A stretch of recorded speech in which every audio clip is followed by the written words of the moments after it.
and welcome to episode 3 of the Site Audit podcast.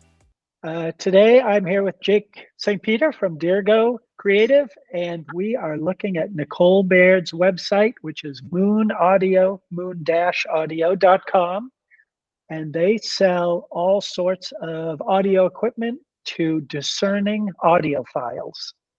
And she just switched over from an old platform to the Shopify platform like 3 minutes ago. So there's going to be a lot of stuff that may be a little wonky, but still, this might be a great time to do it because I'm sure they're still looking for all sorts of things that are kind of threads hanging loose.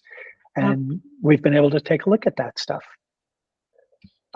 So we're going to start off with a little bit of background. Nicole's been doing this for 20 years. Her and her husband started this company. And it started off just selling the cables that connect headphones or really any audio equipment together.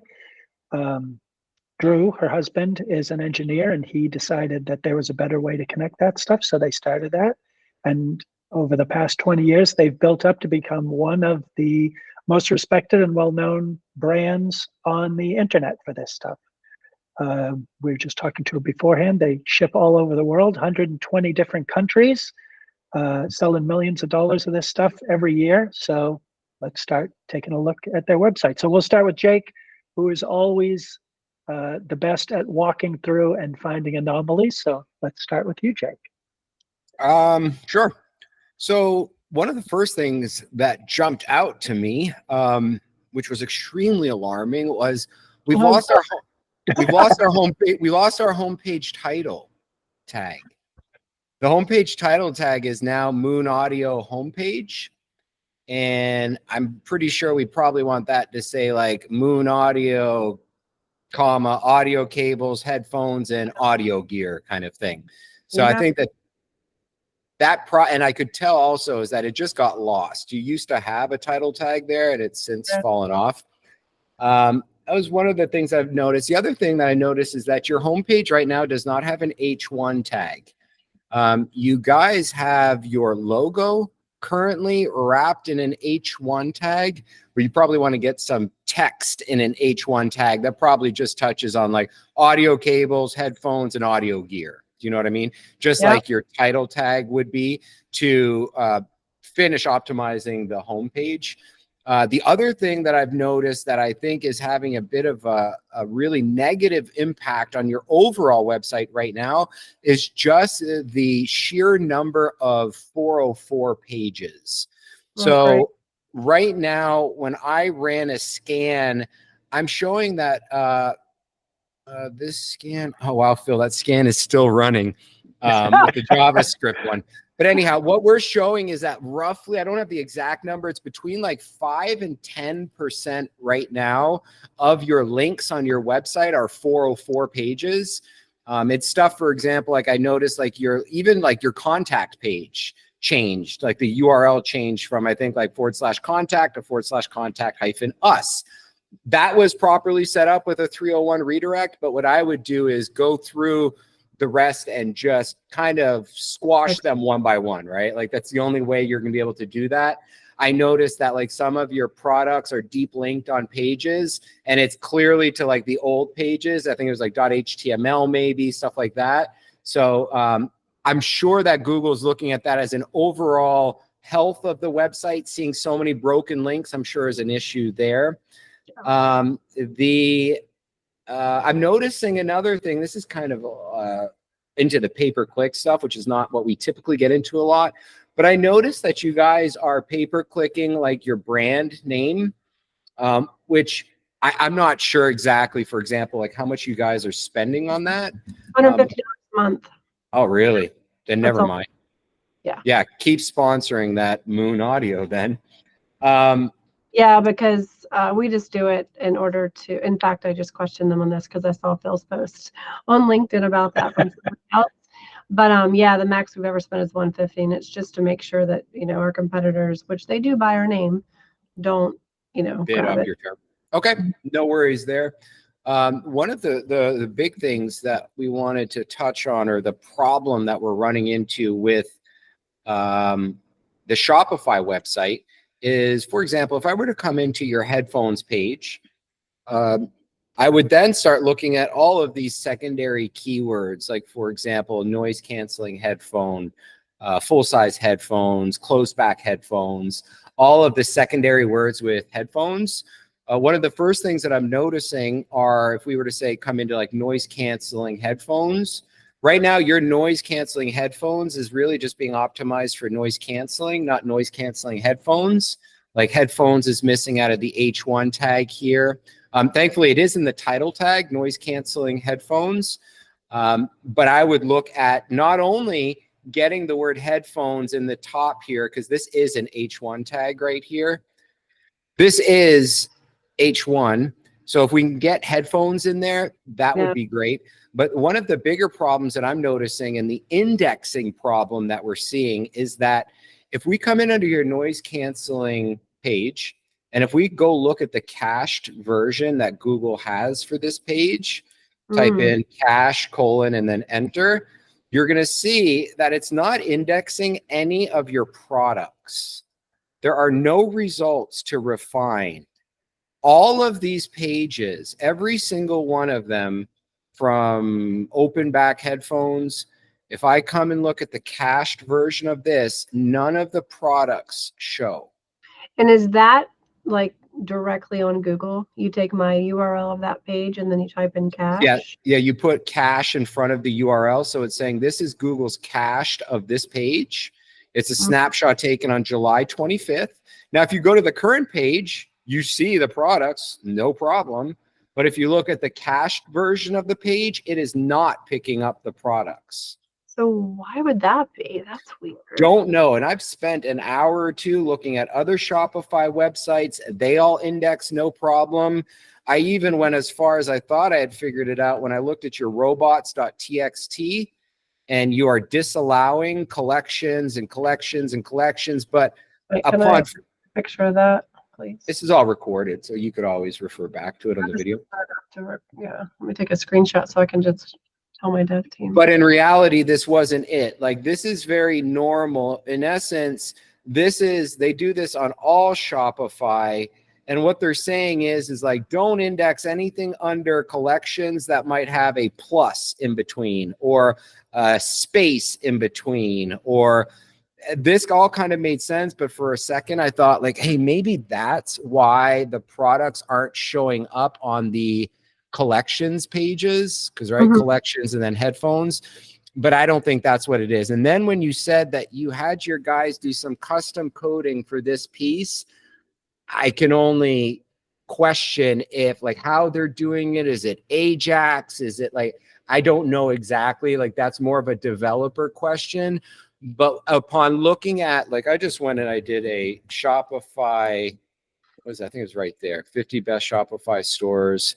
And then I came into like this guy, for example, and then I come in under their collections. So like men made to order, I get to collections, made to order men's, and I can see all their products here. And then if I go look at a cached version of this page, the products are all indexing, no problem. And how do you know that's one of the best Shopify stores? Oh, I just picked one from these 50 best. Like, I could pick any of these, doesn't really matter. Beefcake Swimwear, come in and start to look at like their sections and their collections. And then, I don't like that guy. We'll look at Rothy's. But all that I was trying to do, I was trying to see if I could pull up another Shopify store that would show me a problem with the collections indexing the products. And on all of them, none of them seemed to give me that problem. Like, they were all indexing the products properly. So that led me to believe that maybe something was done custom on your store that is preventing these from properly indexing. And I'm sure that has something to do with how they are retrieving the products once the page is called. And if it's creating like a cache version, or if it's doing it on the fly, not exactly sure, but I would definitely look into that.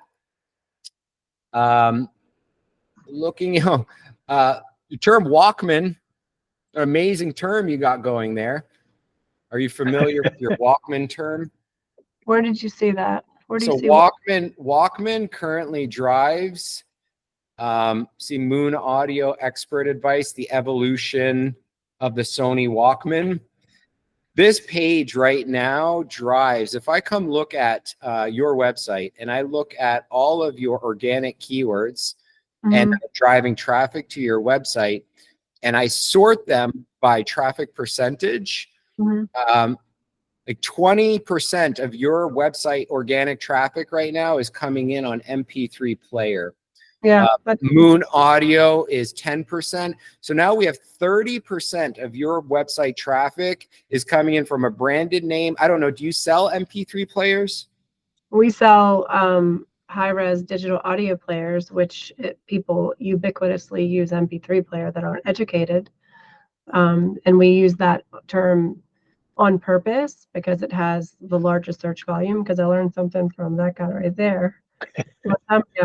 That, go for the volume and then connect the two as much as you can. Okay. So my concern here was that I didn't feel like traffic-wise, I wasn't seeing like headphones, audio cables, our main focus keywords. Well, audiophile cables are down there. Yeah, headphone cables used to be one of our largest ones, but the problem with that, we looked into this earlier. The difference in the search between those two is just astronomical. yeah, we don't do all audio cables, but every cable we make is audio. We don't do video. So, yeah, we have a lot of opportunity there. I can't see the numbers, but well, it's just pretty much zero. Yeah. Audiophile's cable is 0 and 1, and then the red one is like 58 down to 16 here, kind of thing. So that's why we did, like, I get that audiophile is probably a little bit more of a specific keyword to what you guys do and what you offer. It was just the search volume on that one was just really low. Then the other thing I noticed. Just so you know, we're not headphones. We're high-end headphones. So we used to rank for that. I'm not sure if we do anymore. But I've never tried to rank for headphones because I would get a lot of bad traffic, which would not convert. We're definitely, our average headphone purchase is like over 1,000. So if you count our, largest ones down to our cheapest ones, the average is about 1,000. So we're definitely not your standard website that advertises headphones. We're very picky. Okay. Because we cables that make them sound better. So, we try to capture the right audience, if you will. Hey, Nicole, can I ask you about the term earphones and where that fits in with kind of the fancy pants audiophiles? Is that something that people who are spending a lot of money would use, that term? So yes, there's 3 terms. There's in-ear monitors, which is more the pro market. There's IEMs, which is more the audiophile market. And then there's earphones, which is sort of used ubiquitously for both of those. Right. Or like the consumer market.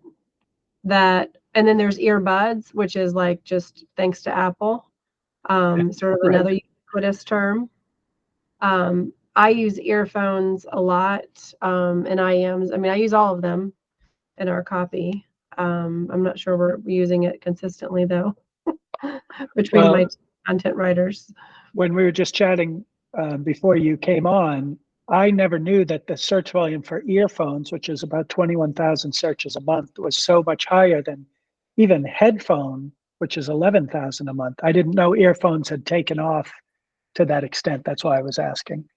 Wait a second. Headphones used to be 300,000. Are you sure it's only 11,000? Well, that's headphone without the S on the end. I'm just looking at stuff you already rank for. So you're in there for earphones. You're at 18. I just didn't know it was 21,000 a month. That was kind of a surprise to me. I thought that headphone and headphones were used ubiquitously by Google because that's what Ahrefs told me. I might be wrong. The thing about, like if you're looking at Google Ads, they'll take like terms and squish them together as well. So I don't know if you're looking at it in the keyword. I don't even know what it's called anymore, but the keyword planner. Those numbers can be a little bit off. So yeah, href should give you a good idea. But I think a lot of these terms, to Jake's point when he was just showing the last Google Trends, some of them are just because everybody already has a pair of headphones at this point, as opposed to 10 years ago, the search volume for it is just kind of trailing off to normal, as opposed to, you know, in 2010 when everybody needed headphones because they just got a smartphone type of thing. Let's look right here. Literally 2010 is when it started all the way up. Yeah, I see headphone 2018. 11K. I see that right now. Headphone dent has 15K though. Maybe I need to talk about that one. That's crazy.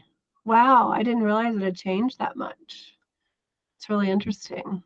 And real quick, one other thing I would like to point out, which I would love for you to bring this back to your developers, but I got some concerns with all of this. This is a lot of errors and 404s when your page is loading right now. This is all caught from like the search sorry, not search console, the console of your browser here.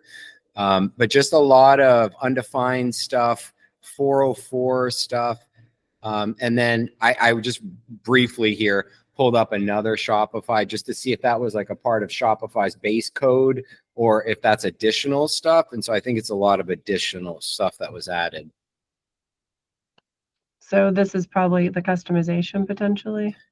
So I'm not sure what they have in this products root, this JS file. It looks like it's just even missing. Like, I'm not sure. There's calls to this file when the page loads and it doesn't look like that file exists. So I would just ask them to look at the console in the browser and eliminate any of these 404 errors that they can find. Shopify widget, JavaScript, a lot of JavaScript stuff here. See here, like this is old stuff, right? BigCommerce. You don't even use BigCommerce anymore. So it's somehow trying to pull that There's in. old code embedded somewhere, or this looks like it's coming out of your scripts and bigcommerce.min.js. Interesting. Is that JavaScript? Is that what .js means? Yeah. Yeah. This is a JavaScript file. Okay. Just trying to eliminate as many of the like page 404s, in essence, getting the health of the website up a bit right now. And I thought that you guys did a really good job. I mean, your blog articles, your products, your good job on that. Quick question that I have, and it's out of pure curiosity. Let's take this headphones page, for example. Is this written by a human or is this AI content? No, it was written by a human, but we haven't updated it like recently. So it's actually on our list to fix because some of the links are probably broken because they have like product specific things that have probably changed since the last time we refreshed it. So we do that for the spider, really, honestly. So here's like an example of, I thought that you guys did a really good job at deep linking, right? Like you've got closed back deep link, but again, I don't know if you can see it in the bottom left here of my browser, but that's going to the closed-back.html page. So like all of those, they all need to be, this is going to the hyphen gear HTML page. That's on the on-ear HTML. So all of these fixed. Need to get updated. And that's going to be, I'm sure, a ton of work because by the looks of it, you've done like 10 or 20 per article, all to different places. And, but that I'm sure is going to also help.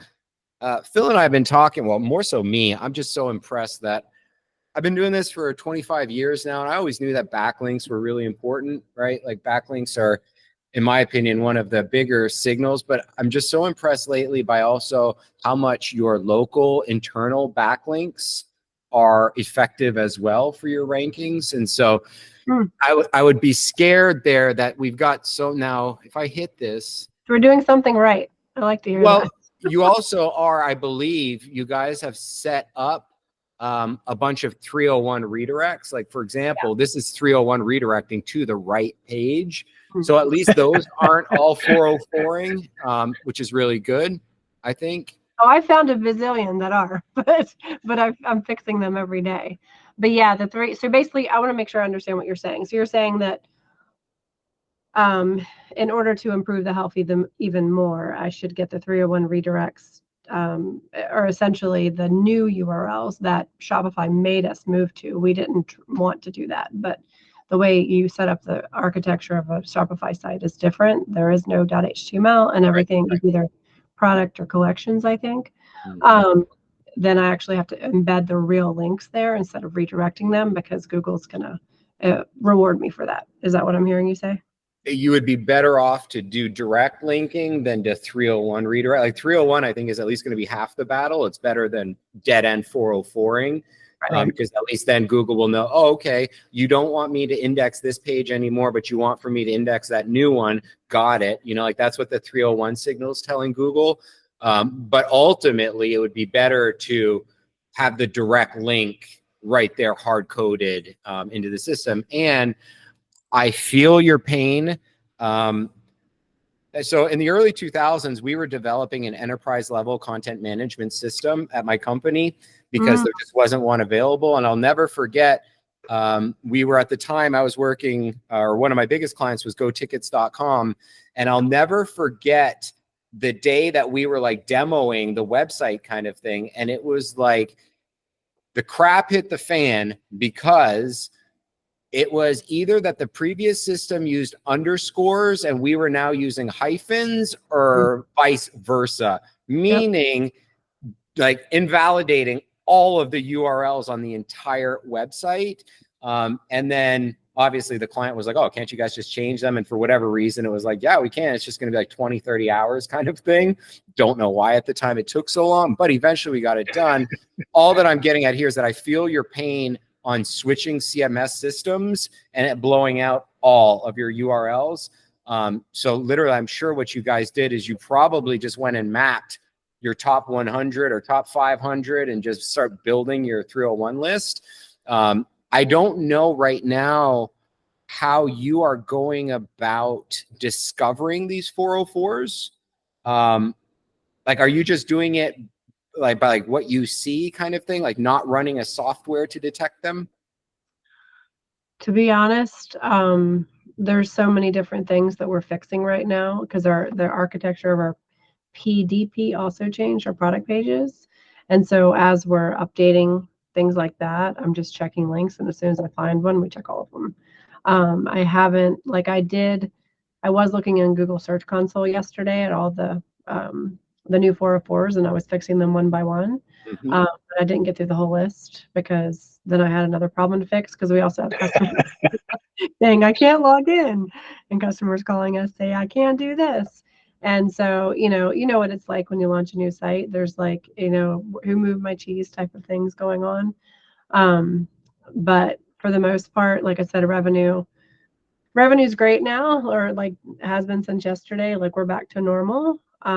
So I definitely see, like, we fixed a lot of the big fires, and so now we're just fixing little smoldering ones here and there. But yeah, Google Search Console, I plan on working on tonight and then all day tomorrow. And that's the only thing that I know besides, like, that's the best I know to fix them. I'm sorry? Are you on a PC or a Mac? PC. So you can check out the Xenu Link Sleuth. It's it's been around for like 20 years now. It does one thing and one thing only, which is scans your website and then tells you any of the broken links kind of thing. And then you can export at the end, tab separated file or whatever. So this would be very helpful for you to just run it and give it to your web people and say, fix all of these, instead of like just hunting for them, or doing the reverse analogy by looking at what's throwing up 404s and fixing them by your analytics. This would at least get you ahead of the ball. Better than Google Search Console? Well, this is going to literally so Google Search Console is going to tell you who's actively firing a 404, right? Like who's hitting something and they're getting nowhere. This is going to scan your entire website and tell you whether or not somebody's looking for it or not right now, the link is broken. So depending on how big this one is, it may be more beneficial for you to continue to do it the way you're doing it, because this one might show you, like I said, Phil, running it with the JavaScript enabled this time, and it's still running, but I'm at close to 2,500 this time. So it does appear like that created a difference. But Phil and I have just been running a software that we use called ScreamingFrog, which is it's a much more involved software for all SEO things, but they have a built-in link scanner kind of thing. But that's where we were finding so many of those. So I would run the Xenu link sleuth and just start hammering through one by one kind of thing. But also, like I said, it's very good practice to go through your Google Search Console and see, because you might fix one in Xenu Sleuth that no one's hitting, right? So yeah, sure, great, you fixed it, but it wasn't actually even firing a 404 because nobody had even hit that page yet. And Nicole, I remember a year or so ago, we did something similar on your old site, which is I used Screaming Frog and basically gave your dev team that list. There's a bunch of pages that are linking to 404s. And it's the same idea. Okay. I think it's interesting. One thing I'm noticing a big difference, Phil, between these two is that now I'm getting a bunch of different pages that are for api.userway.org. Yeah, that's actually our app that helps, anyone that has special needs and blind and I can't remember what it's called. What's it called? It provides. I know what you're talking about. Usability. Right. It's something like that. I've got a couple accessibility. of friends, specialized just in that. Yeah. I'd love another option if there, because the only negative thing about that app is it has a lot of load. There's a lot of load on the front end with that one in particular, and I don't know another one that could replace it. But just out of I think that something is drastically broken there, as in maybe all of it's broken, or under the api.userway.org/API. I have so many of them that I think something might be broken. It doesn't seem like normal behavior. There's so many UserWay 404s. Yeah. Like hundreds. And where do you see that in this? No, so I'm pulling this from Screaming Frog. I don't know if Link Sleuth is going to pull those. And again, Phil and I were discussing earlier why we had a discrepancy in that number. I was showing 1,200. What were you showing, Phil? Yeah. It's just a bigger number, right? X amount. 1,700 or something. Why? And then we noticed that there was two ways of scanning. One was a JavaScript scan or whatever. And I was like, oh, okay, I'll try that. And now I'm showing, and it's still running, I'm showing 2,600 404s, but I'm now seeing a bunch of these API user ways. So I feel like that's what has now increased this by 1,400 is all of these API.userway links. So I would put a little attention into looking into that. And are those also impacting my site health? I think any form of 404 overall is going to affect your health, in the sense that, say you have 10,000 links on your website and you're showing up code 200 on all 10,000 of those, meaning every page is resolving. In Google's mind, you're a very healthy website. But say you had 2,000 of those pages that were 404, well, you're kind of only 80% healthy. You got 20% of you's broken right now. Real quick, what's Get Shogun? I've heard of that before. It's an app that allows us. It's basically a page builder app. We're in the process of actually moving everything out of there into builder.io, which is what is it called? it injects it in. I can't remember what it's called, a front end. It's a front end page builder essentially. Okay. But we had half of our content in Shogun, and then it essentially started causing problems for us. And so we switched to Builder, but we still have 50% of our content in Shogun, or maybe 30%. So we have to rebuild it because there are specific tools in Shogun that you traditional HTML can't read without Shogun's whatever it's called code. And essentially we can't turn it off until we move everything over. And guess what they did? They made it very, very difficult to get out of their architecture. Shocking. Yeah, shocking, isn't it? Yeah. So the good news is I have a replacement for that, for both of them, hopefully, that I can kick off in the next couple of months. So that essentially is going to help me get to market faster and quicker without a dev team to have to build the back end piece, so that I can just do things really quick by drag and drop, called Fasterly.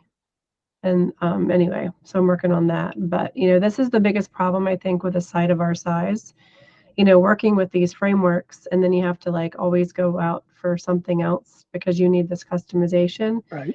You get stuck in this like spiral of fixing the old and then spinning up the new and then migrating the old.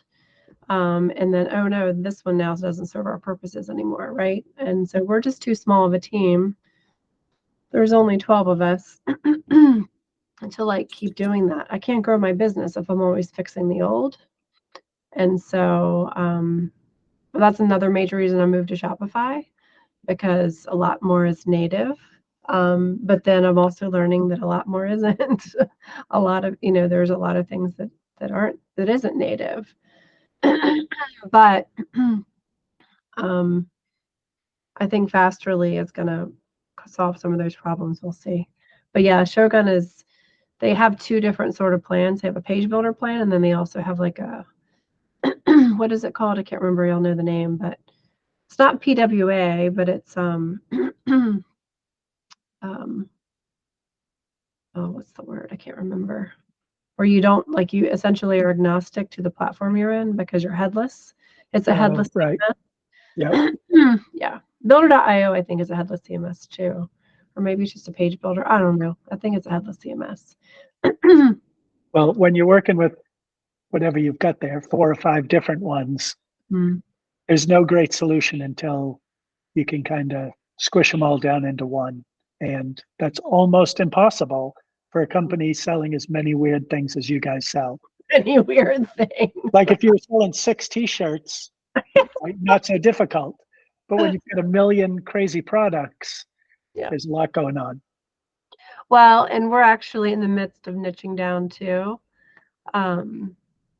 Because just like I said, the majority of our revenue is coming from the top 250. So if we can continue to really sort of, niche down a little bit, I think it's going to help with everything, because we don't have to keep the pages.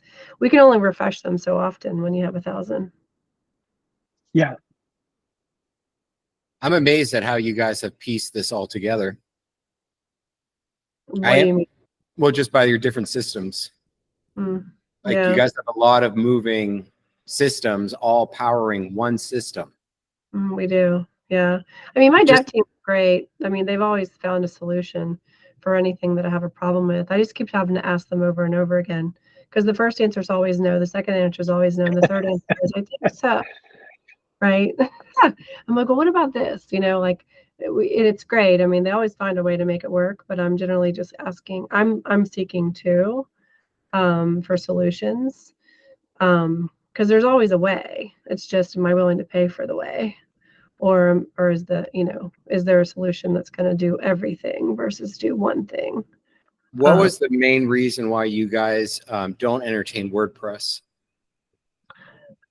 Well, we did WordPress. We had our blog on WordPress when we were on Magento, when we were in community, and then when we were crazy and went enterprise on their Linux early cloud solution, that was an absolute disaster.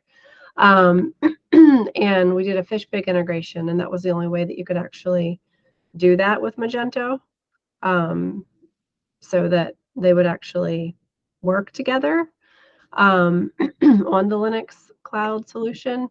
And then it was too much. And we were setting on a subdomain instead of within the stack. So we weren't getting full SEO benefit from it, from what I understand, but that's like a little bit over my head. But that's what I understood, and that's what I was told, because we were sitting on blog.moon-audio.com instead of moon-audio.com/blog. And so when we went to BigCommerce, that was one of the selling points, is that their blog was good enough, essentially, that I didn't have to have it outside the stack and manage it separately.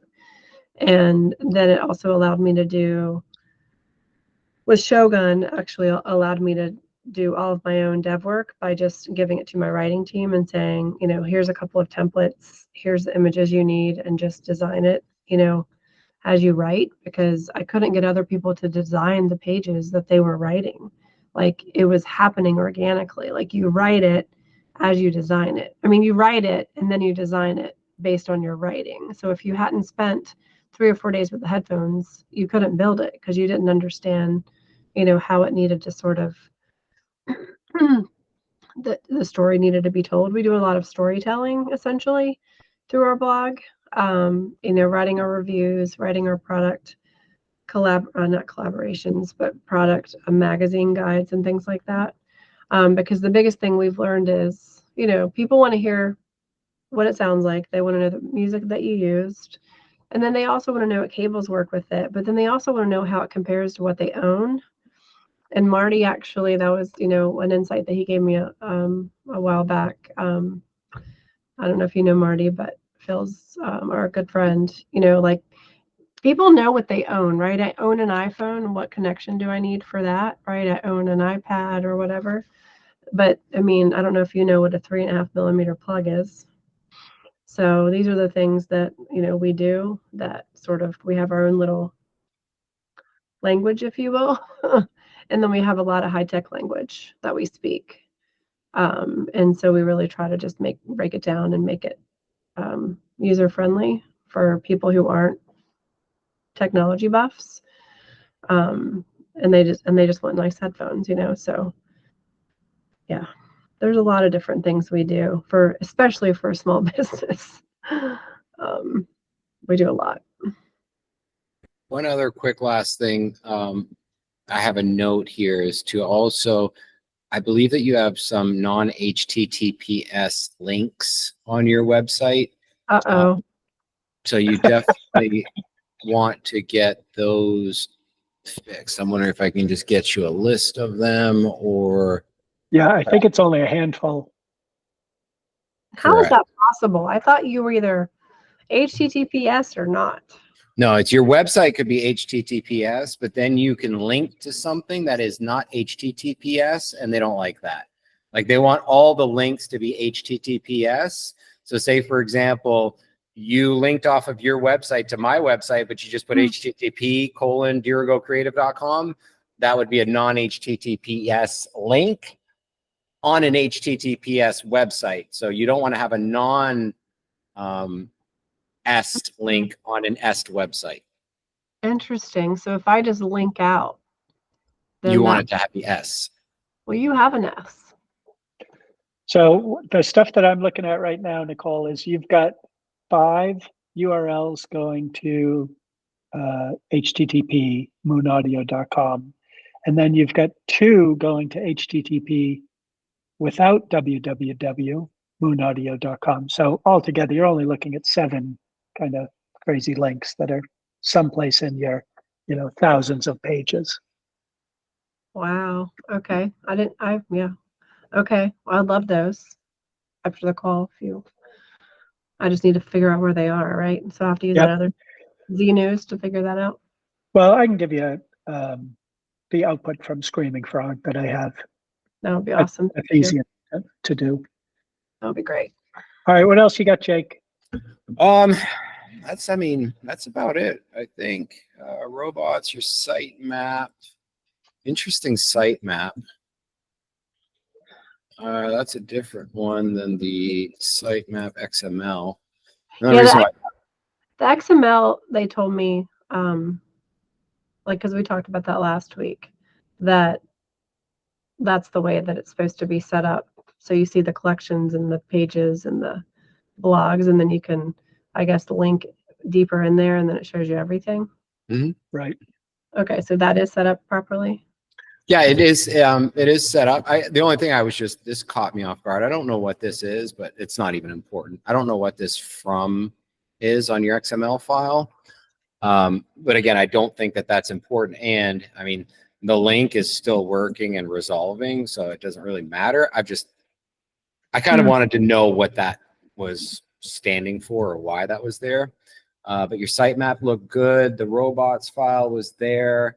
I guess maybe one of the last things, but this is just a visual thing, and this is just a personal opinion thing. You guys can do it however you want, but for your hero section up here, I don't like when you guys have the white background with a bunch of products. To me, it feels very just doesn't feel balanced as much as like when you're colored one. First of all, who is that guy? Why does he look so familiar?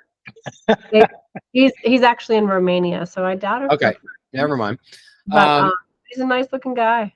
But like this one, for example, I think it looks great, right? It's strong, it's powerful. But when you guys list a bunch of those products for the hero section, yeah, I don't love it, but that's just a personal thing. And as far as usability, I don't even know if like you could click on those individual products. I'm gonna wait for it to come back. Takes you to the all of them, yeah. The and so that's not as big of a deal. That I wanted to touch on was, so here we have like our three main sections that are in the menu, but then where are those on the page? Because like when I went digging for looking for like headphones, for example, I found it here. Didn't see it here. Right. Here's the. Right. Well, that's how. Well, keep going. Right there. But this takes you to the sales page.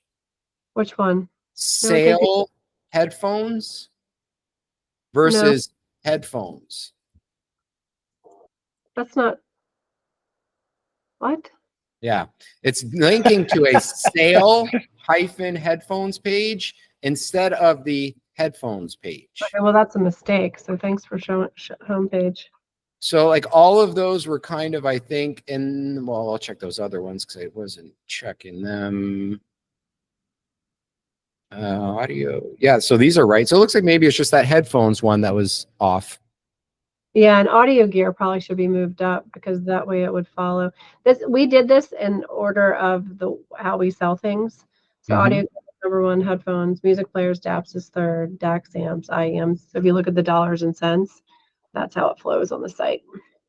So we were just trying to get, and then those are the top selling headphones last year. And although I see the thumbnails aren't displaying properly. So where? On the blog, like it's not pulling in the right size. Right here? There. Yeah, it's cutting off techniques. Yeah. Shouldn't be doing that, but okay. And then I have a feeling, is it possible that your URL structure changed and you've recently added this expert advice? Is that possible? I didn't add it, but that's what happened when they, I just saw this actually, I think Monday for the first time.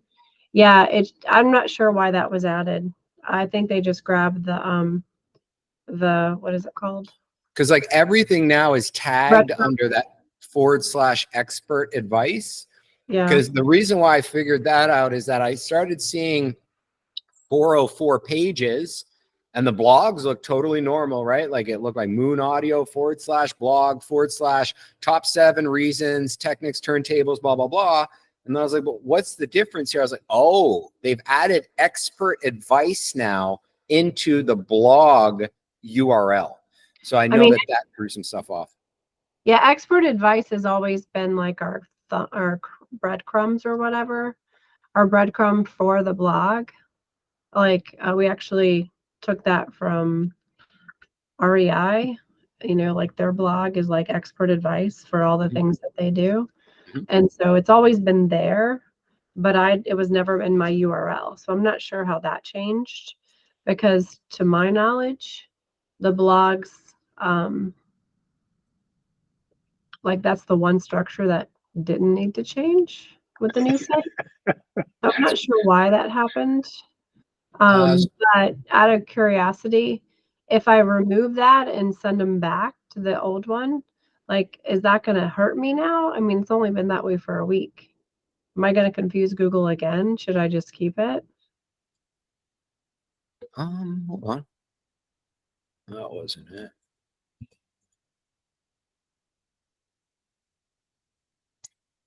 Seven reasons. It was .html on the old site. Oh, no, I don't think it was actually. Only our product pages were. I don't have it readily in front of me right now. I just noticed that when I was reviewing this, some 404 pages, what I was noticing that the difference was is that it appeared as though the 404 links that were 404ing did not contain the word expert advice in them. And then when I realized that your blog now contained the word expert advice, it led me to believe that the blog URL structure may have changed a little bit there. But we might want to look into that, because you're saying you didn't think it did. I'm just not sure there, because I think it may have. Yeah, I'm gonna go into Builder and see. But as far as like, I think that overall, you guys did, I think, pretty good job as far as switching systems. I would have, if I was a betting man, I would have bet that you guys would have experienced a little bit more of a slump than you did. And I don't know if that's because you guys did such a good job of setting up the 301 redirects from all the old pages to the new pages, but like, even I'll show you real quick. What do you mean you're unable to process my payment? I don't know about that. That should be on a credit card, but okay. Moonaudio.com. What I wanted to show you here was, like, you know what? It's funny. I'm looking at the URL in the back end of Builder, and it does not have expert advice. So I'm wondering, like, I'm looking in Builder, which is where we build them, right? The page builder or whatever. So I'm wondering if my dev team had to do that because of the way the architecture is in Shopify. So I'm gonna have to ask him that, because it doesn't match what the site says. And that's one thing that definitely caused a problem for us when we moved over, because all of our product page descriptions are built in Builder now, and they have been for about a year. And so all the old ones are built in HTML, the product pages.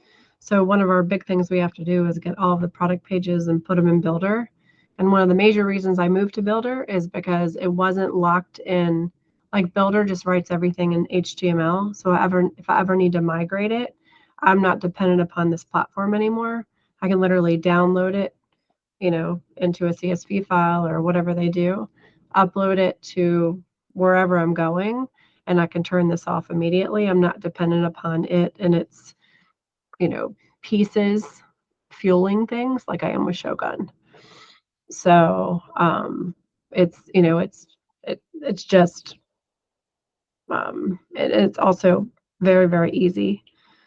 Anyway, that was a big reason for me getting off of Shogun, because Shogun was always causing problems. Like, if let's say I had two variants and I had black and white, and I went out of stock in white, it would just show the whole page as out of stock, or the whole product that we're trying to pull in by product on the blog as out of stock, because they had to pull it in by variant.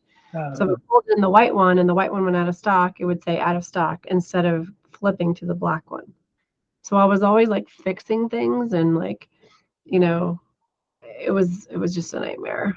Whereas this one, I pull it in by the product, not the variant. And what was the date of the launch for the website? Yeah, the new one here. The 17th. Interesting. Okay. Because like even here, like you see your dip to July 22nd, but then 24th, 25th, like right back to where you were? Well, I think that's because my pixel. So my pixel for Google AdWords or ads or whatever started firing again Wednesday, the 23rd. I don't think that this would have anything to do with your Google Pixel, unless, I don't know, SEMrush is pulling their data from Google. But even like, I think under Ahrefs, you could look at that one too, as far as what's your overall traffic. What I'm trying to get at here is that I've seen a lot of websites when they launch onto a new CMS system or whatever, they have like a 90-day dip, 60, 90 days of it dipping down and then crawling back up. What do you want to get a heart attack? That's why I said you guys did a great job. Well, my SEO team did a major overhaul, and so did my dev team. Like, they mapped everything. They shared it with my SEO team. My SEO team stamped it, signed off on it. But then I also pulled back in. I probably turned back on 40 or 50 pages that I had just turned off, because they're like, don't turn those pages off just because you can't sell the product anymore. You have important keywords on those pages.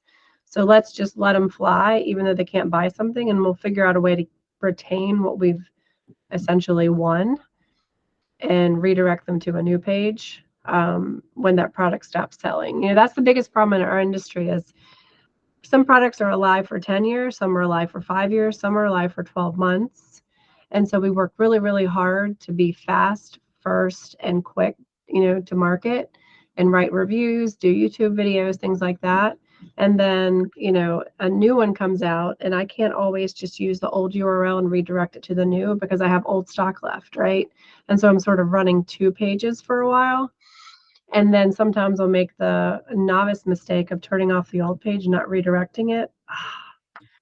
I should be doing that, right? So, I can only do so many things well, right? I'm running a business. So I learned a lot of things that I did wrong through the whole process, that I won't make that mistake again. And bigger than that, like I said, it's hard to, I don't even know if you get full link juice from redirecting. I think you get most of it, but that's always a question mark for me. I know that Google likes what it knows, but I can't always use the same URL if a new product comes out, because more often than not, I have 3 or 10 or 15 to sell the old, and then the new one's in pre-order status for a month or 2. So I have to do both. I was going to suggest that you guys look at getting some backlinks from your YouTube videos. We're not getting them? No, you guys are well ahead of that. Okay. It is a problem that they're all the HTML pages, right? Like, it's all the old links. But if we took that off the table, you guys were doing a great job of backlinking from your YouTube videos, because those will count as backlinks. They will count as backlinks? We wondered. Yeah, that's my senior video producer. He does a great job of that. So I'll let him know that he got an A++. Like, I'll be honest with you. Remember, Phil, I told you like what you were doing was so exceptional for the Sitepot for our videos, right? As far as time stamping it, look at this one. Right. These are all different pages of when the like at that time we talked about this product, you could link to it here. Yep. Smart. And look at that. The link still works too. These all still what's work. Interesting? That video, and then the one before we did that's of our showroom. That one, and then the one we did that of our home. Like, they both, actually the demo room one did even better, but they both did immediately, like day one. I think we got most of those 1,800 views in like the first week. Mm-hmm. So it's funny, like sometimes we stop our own videos by introducing a new one. Like, like we got to figure out how to not hurt ourselves. But yeah, right. that eye candy one, that did really, really well. A lot better than we thought.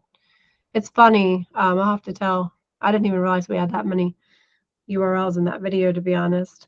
We didn't do that the whole time, but I think we got smart about it once we hit like 10K or something. And we're almost at 25K. No, 24.5. So it sort of slowed down recently for us. YouTube's such a weird market. And you guys do a pretty good job, I'm assuming, or you guys embed your videos like in your blogs and stuff? If we have one, yes. Okay. We don't always have one. Like there's not always a 1-for-1. Right. But when there is, you guys take advantage of it. Oh yeah, we do. And the problem with us is videos are just so expensive to produce that if we do a video, it's like probably 1 or 2 videos for every 5 written reviews. Because we just can't, it's just too expensive with the production value that we provide. Right. So we're trying to figure out how to like make that as good without having it take an hour per minute, which is what it takes us currently. An hour of editing per minute of video. And I don't know if the last thing that I was going to talk about, I'm just double checking, was, I thought, could be wrong, but image alt tags. Let me see.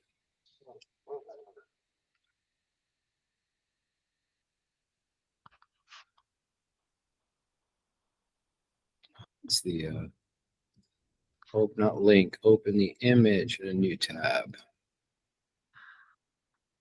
Yeah, I mean, at least you got the Sony WH in there. I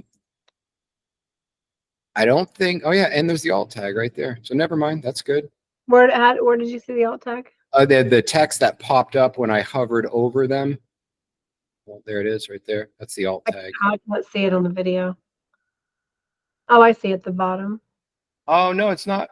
That's weird. I'm looking at it and it's not showing on the video. Yeah. That's interesting. Yeah. That happens to me in our meetings. Like It's just a little thing that pops up that has the, like this one right here just says Stellia headphones. Yeah, it's funny. Like somewhere along the way, my team stopped putting them on a lot of the images. Like, we've had, several graphic designers over the years and things like that. And I just asked my SEO team if like we should take all the ones that don't have proper names and like rename them and upload them again. And they said it wouldn't be worth all the effort. Right. For stuff that's already there, where you guys have probably tens of thousands of images, it really does at some point come down to how much is it going to move the needle for you? Yeah. So maybe if you said, okay, we're going to do it for our top 10, something like that, but going in and changing 1,000 pages that each have 10 images at the cost you're going to have to pay someone to do that. Yeah. Okay. That's where you start to say, you got to weigh that. So I think it's always a good practice to do, but if you haven't done it in 5 years. But I also think you guys are doing a fair amount of it, right? It's not like, for example, your files are like abc123.jpg kind of thing. Like you're flat out, you have focal, Stellia, closed, like they're in there. So it's not anything to where I would say like, oh, you guys are really dropping the ball there. Right. But I would recommend that if they have the option as to add the alt tag or not, they absolutely should add the alt tag to the image. Like that, I do think carries value still. Yeah, they're supposed to be doing it. It's just not everybody follows the SOP. And especially if you're paying for an accessibility plugin, that plugin is going to be looking for that alt tag as well, if it's a screen reader or whatever. So. Yeah, and I think the alt tags actually for the images, I think the way the architecture is set up now, or it was on BigCommerce, I'm going to have to ask about that, is if we don't put in a name for the image, if we don't put in a name, then it just pulls it from the page title, which I think is what's generating the alt tag. Like if we forget, then it pulls it that. And I know that's not the image name, but like the alt tag, I think is, I think, all these sites have gotten smarter about like fixing human error in some ways. Their idea of fixing. Yeah. Which may or may not always be good. Yeah. But that, you telling me that I need to add headphones to all of those filters was a great idea. Yeah, I'm very curious if you do hear back of what is causing those products to not index in the cache. I would love to know what's causing that. Well, I'm going to get on that as soon as we get off the phone. Yeah. It was interesting, and this might be more for Jake than for you, Nicole, but when you run the JavaScript Mhm. over the site, and it actually renders the page and saves the rendered page for you. When I look at Screaming Frog for that page, it does pull those items, Hmm. like on the Interesting. headphones page. Yeah, so even stranger. So that means that like it's there, you just can't see it. I think it has to do with when is the data being pulled from the database, right? Like, is it on the page load? Is it preloaded? Is it something is causing to where Google's hitting the page and it's not firing that little piece that pulls all the products in somehow? I don't know if that has something to do with, I don't know, the word async is jumping to mind here, or but I think that that definitely has to do with a technical way of how they've programmed those pages. And that's why earlier when you said that they had done some custom work, I was like, okay, that could maybe explain why it's not happening on these other Shopify websites, but it's happening on yours, because maybe it's a custom way that they are either displaying those products or something. Can you tell me why you asked if this was written by AI or humans? So mainly, couple of things. First of all, I felt as though this was really good content, right? Like, now it caught me a little bit off guard, but again, it's not very fair judgment, because when I was looking into this, I did not know that you guys had just launched a new website. So I'm looking at things, and like even right now, like for the term just headphones alone, we're seeing some places it's saying 80. We're seeing some places it's saying 12, right? So it's like your SERP results, your search engine result page right now are shifting. And so when I first saw this page and saw all of that keyword density for the word headphones, I was like, why is this page right? Like, you guys are a very well-established site. You guys probably have a lot of backlinks that contain the word headphones, or some, for example.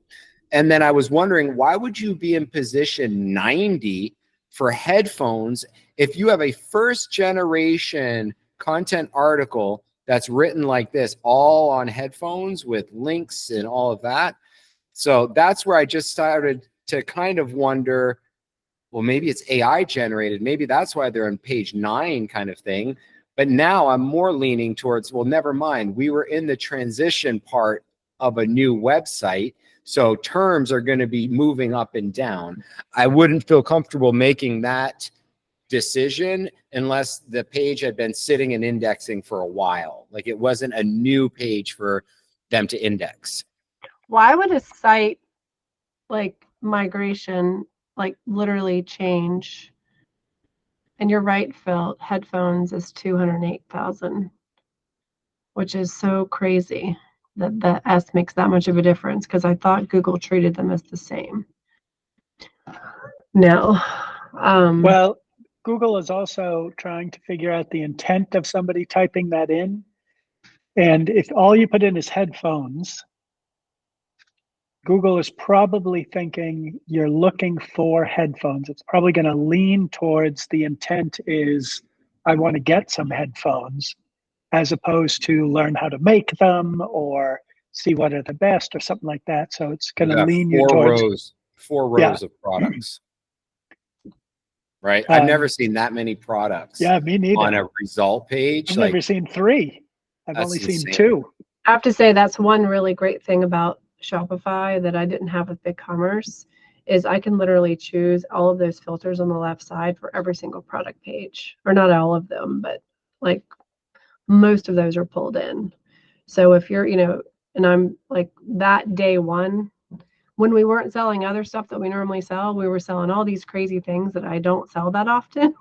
So I knew I'd done something right, because I spent 8 hours just, essentially merchandising them with the new taxonomy that I had access to for every single product page. Better than I think my ads team really know what to do with. I'm wondering, Phil, if that is, remember what I said to you, that they were doing a hell of a job on their products? Remember I kept saying, like, I constantly would be doing searches, and then I would search on that page to see where you guys were, and then a bunch of these would get caught up with Moon Audio.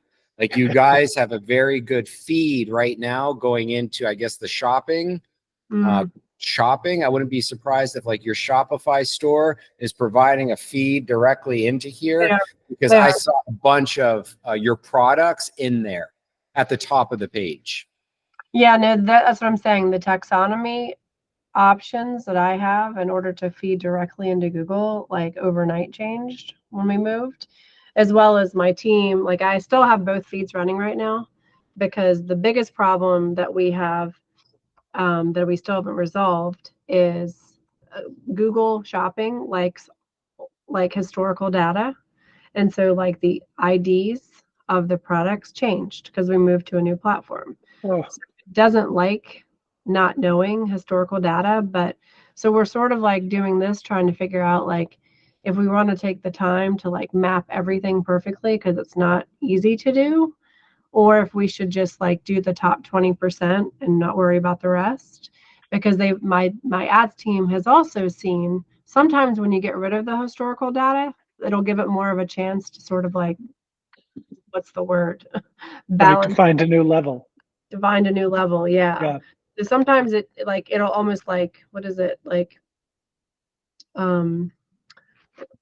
give it a lower opportunity because it doesn't have the historical data of another product that, you know, sells really well for me. So it's interesting. Yeah. So anyway, do you know the answer to that? Would love to know.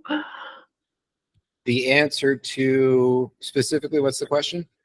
If you should if you should map it to the old one, or just put it up there as new, even though there's no historical data. Is that the question, Nicole? Yeah. So like the old IDs in Google have changed, right? The product IDs, because I'm still running my old feed because they don't want to switch over to the new feed until they know for sure that everything's mapped 100%, and that we're confident that all the GTINs and all of those things are mapped properly. Because the current feed, I'm using the native feed in Shopify.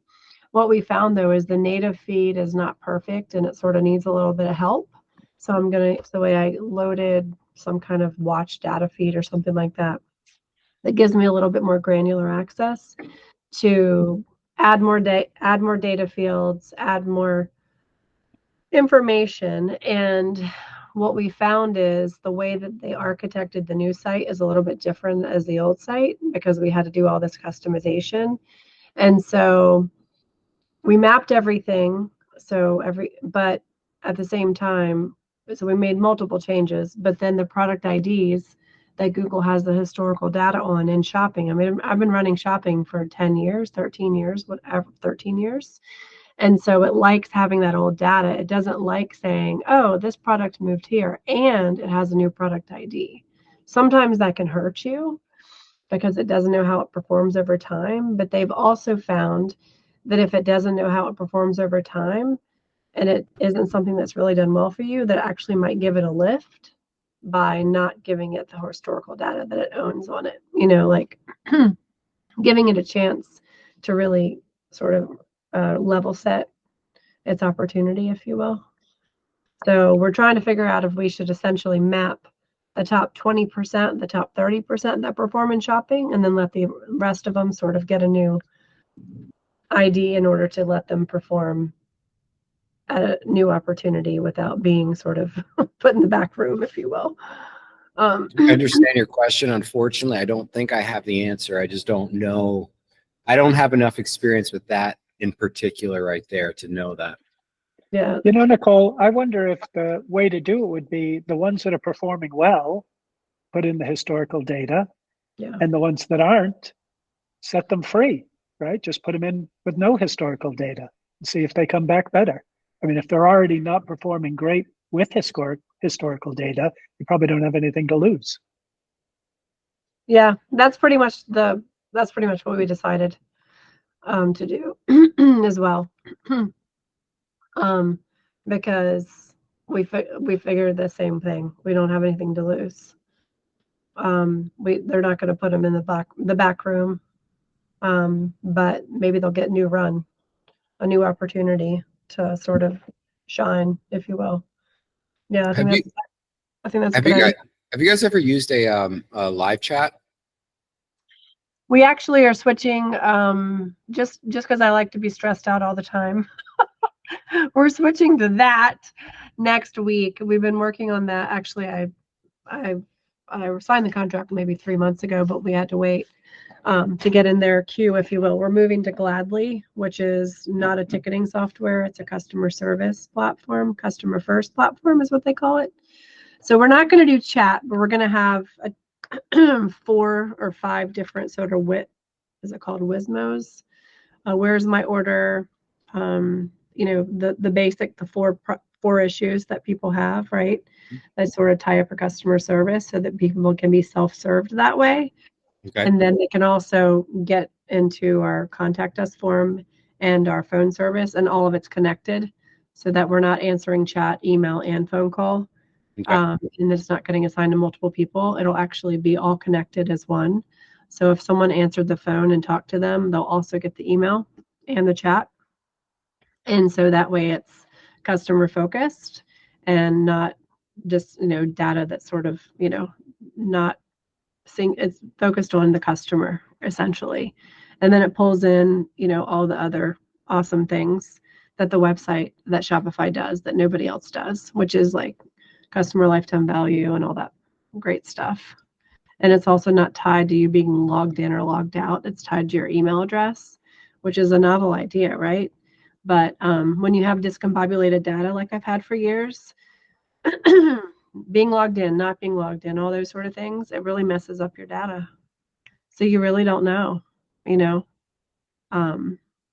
what's important. And I think the biggest thing that's going to be beneficial for my customer service team is they will actually be able to see all the products that have been purchased by the customer. So it won't be like, yeah, I bought that thing. I can't remember what it's called. It'll be, oh, you purchased this on, about a year ago, and you're looking for a cable to fit that. Great, I can help you with that. And it won't be, them naming the wrong product. It'll be like, okay, I see that you bought this. Is that the one you're talking about? So we'll actually be able to talk intelligently with them and service them better. But yeah, chat for us probably about 6 years ago was just a disaster because people were just doing all 3. They were doing chat, phone call, and email. They were running us in circles just to make sure we would answer the same question the same way. And I think there's a lot of really bad bots right now, chat bots, and so I don't want that. I want real people answering real customers. Oh, great. That's not good. So I was just going to say, I finally found the example of what I meant when I found blog articles. Like this is to Moon Audio / best-noise-canceling headphones. And I noticed that there was no Ask the Expert here, and then that 404. Can you? What if you put expert advice in that URL? Well, I was going to just search it. You can't. It's not that granular. Type it. There it is. There, you see it right. Oh, that's video. It might not be that perfect. Type in noise. Hold on. Expert advice, You right? you have to add blog. You have to add blog. You're right. Then / Yeah. / blog. Expert advice, no. Best noise canceling headphones comparison. That's a video. You're right. So yeah, that was for I had that note for the term best noise canceling headphone that the page was removed. Well, I'm actually there. So hold on. It's blogs / expert advice / best noise counseling headphones. So did you have 2 L's in your canceling? So what are you telling me to do? / blog? Yeah, / expert advice / blogs, not blog, blogs. What the flip? There she is. Oh, well, that was easy. And the rest of them? Or Rest of blog? what? No, it's blogs. What the flip? Why is it blogs? It's blog. That's what I thought it was. Oh, for goodness sakes. I feel your pain. Like, this is like, I'll be honest with you. I'll be straight up honest with you. I don't know if any amount of money would make me want to pick up this project.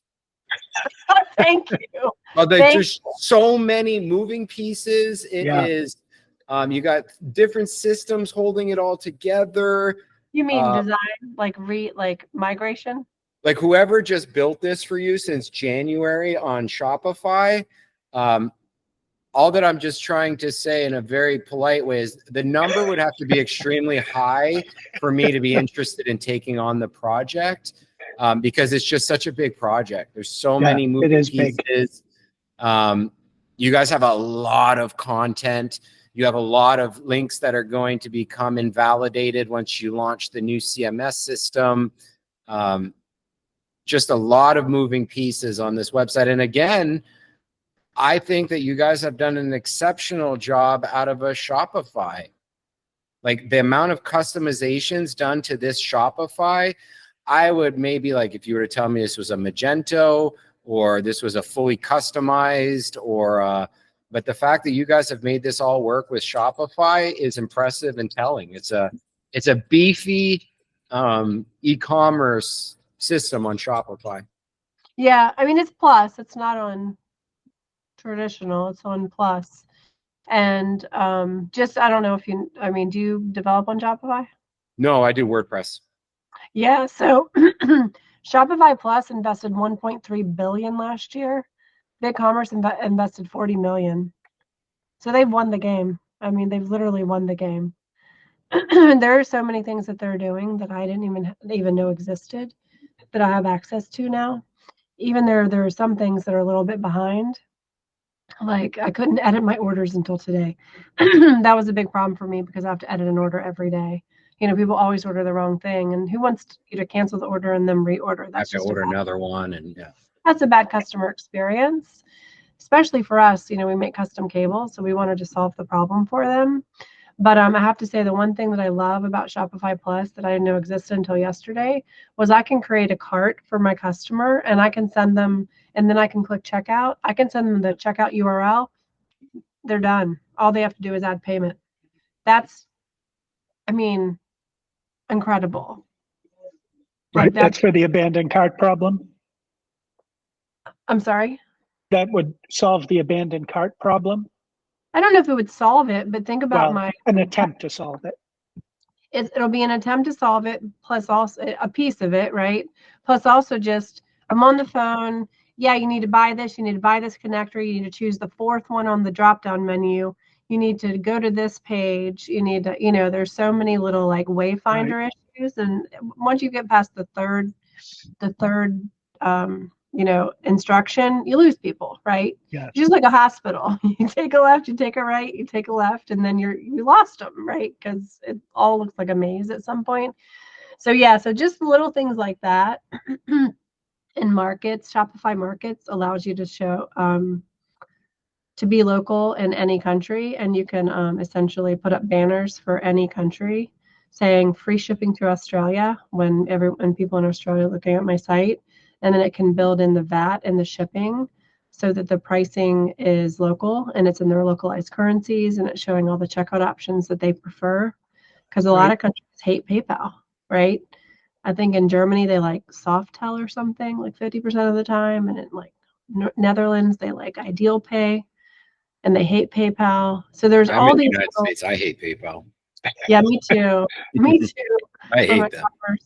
You know, there's so many APMs now, right? That are just absolutely like, there's too many, right? And everyone sort of has their thing. And so now I can serve more of them, but also like, you know, change that in a minute if I need to. And so there's just so many different things that I feel like they're going to open the opportunity for us to do that we can't do right now because I was locked in by a system that was just decaying, essentially.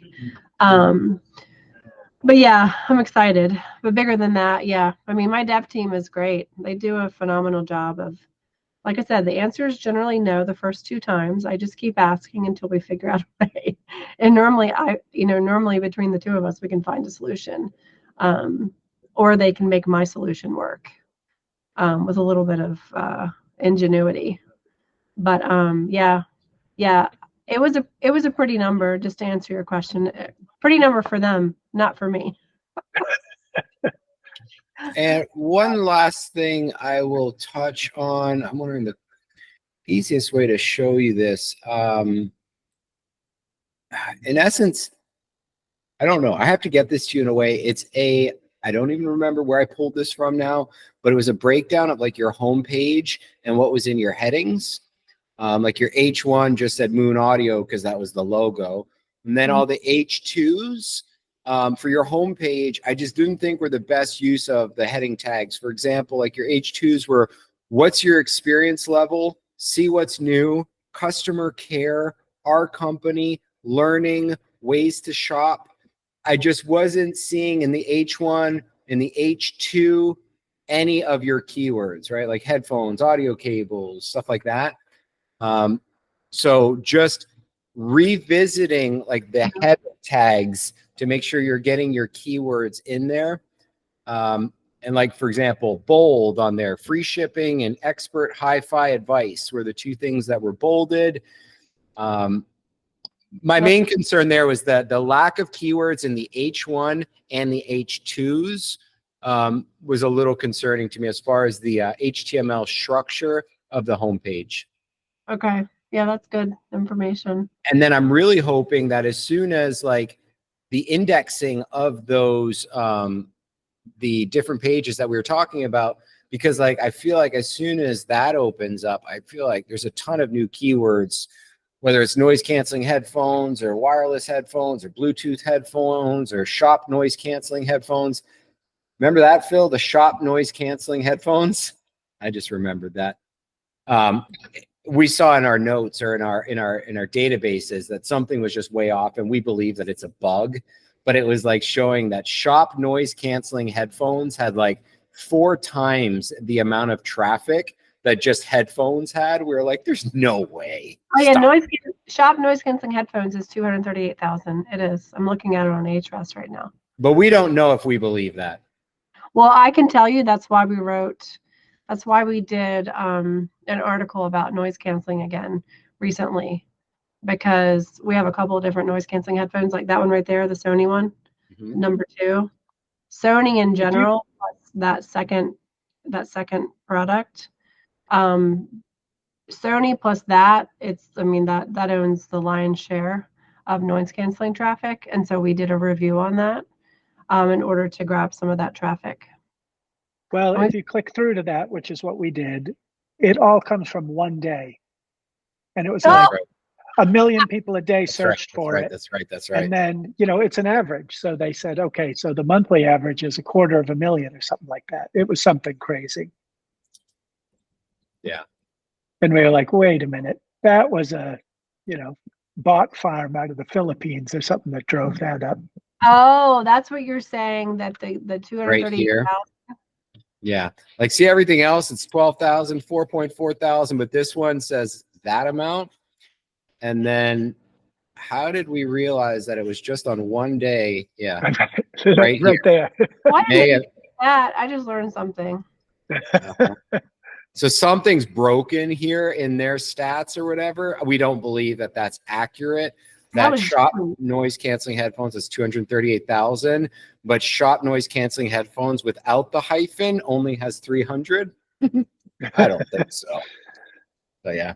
At first, I'll be honest with you, I thought I had like solved it all. I was like, oh my God, if they just start optimizing for like shop noise canceling headphones, they're going to double their traffic. That's so funny. And look at Sony only owns 1,000. Where do you see that? Sony. Oh. If you just type in noise canceling headphones and you pull that, then Sony is 1,000. Yeah. Yeah. So, yeah. Sony 1,000 of the 12,000, I guess, or we question how accurate something's off here. That's all that we know. Yeah, for that one, something's wonky. Yeah, but I think this is sort of this is not really our core market, right? This is just a very small sub-market for us, but this sort of it shows really like the way that our market works, right? Like headphones is this big, high-end headphones is this big, but this is us, right? Right. This is also who buys music players that cost $3,600. This is also who buy cables that makes everything sound better. This is also who buys, all the other things we sell. So we're very much a niche market. Yep. So real quick with that though, but I would love to see I mean, did you know that Sony had a Walkman that cost $3,700? I didn't even know they still made Walkmans. I sold 2 in the last 2 weeks, right? People are still buying them, like that play cassettes? No. They have SD cards. Oh, I thought like you meant like Walkmans, like tapes back in the day. I'm like, who's still buying those? But yeah, we sell 4 of them. The highest end one is 3,700, and that's the one we sell the most of. So like, I'll give you an example with what you just said there. If I was looking at this headphones page, I would have my title starting probably high-end headphones. Mm-hmm. And maybe or even headphones for high-end audiophiles or headphones, something like that. Because even if you get people who go there who aren't your base customer yet, because they're 21-year-old college kid or something, right? It's like people who go look at exotic cars or something like that. They may be in 5 years when they want to spend all of their money on something, they'll go, oh yeah, I know those Moon Audio people. Yeah, and you're right. It's funny that we have people that come to the site daily, and it's just a droll, to Right. or to dream about the next purchase or whatever. It's definitely very much a inspirational and aspirational business. So real quick here, sorry to interrupt, this title tag here, I just want to touch on it a little bit. So like, I would be on this headphones page, I would be focusing on like headphones or high-end headphones. Mm-hmm. You have up here in your title tag, you're taking up space for earphones and IEMs, but we have an earphones and IEMs page here. So I would be putting those keywords in this title tag and not necessarily trying to fit all of these on the main headphones page. I would break those up. So like here, I would be focusing on like high-end headphones or high-end headphones for audiophiles. And then here I could type like earphones or high-end earphones, in-ear monitors. I didn't know if that's what the IEM stood for. It does. But yeah, like I told Phil before we got on the call, I agree. You guys drive a ton of traffic in from a ton of different pages. My immediate focus, or I would really be honing in, is on the homepage and then these 3 pages right here. Right. Yep. I would really be like, so for this page, like I'd be focusing on high-end headphones, like you said, and then all of these pages, making sure that I'm ranking for the wireless headphones and portable headphones and noise-canceling headphones, full-size headphones, and then audio cables.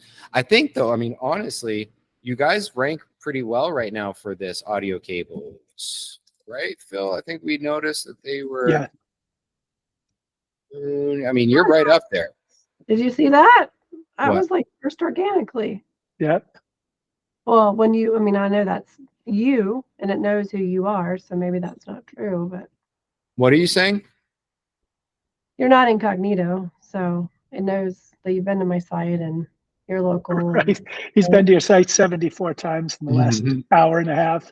No, but we know that that's about right though. Like we're not Right. That's right.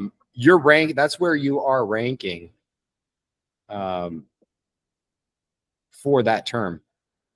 Well, I know that I rank for some of the terms. I didn't know I ranked for audio cables that high. I knew I ranked for headphone cables because that's sort of our longest. That's really what we're known for. Headphone cables.